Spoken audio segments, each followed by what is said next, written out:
அப்படி பார்க்க போனோம்னா கண்டகவசிகர் என்று சொல்லக்கூடிய முனிவராகப்பட்டவர் பிருகத்திர் என்ற மன்னனுக்கு பிள்ளை இல்லைன்னு சொல்லி ஒரு கனியை கொடுத்து உன் கொண்டாட்டிட்ட கூட குழந்தை பிறக்கும்னார்.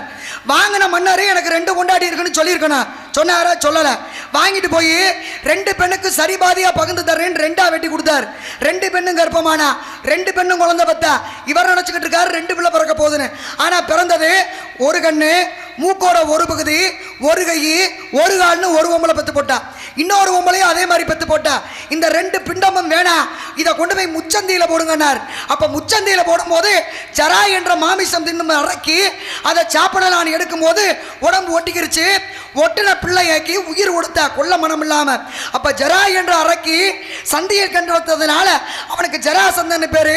அந்த ஜராசந்தனோட சண்டை போடும் போது பீமே 2 கிழிச்சு போட்டேன். ஆனா திருப்பி ஒட்டிக்கிட்டேன். பக்கத்தில் இருந்தார் கிருஷ்ண பரமாத்மா. என்ன பண்ணாரு?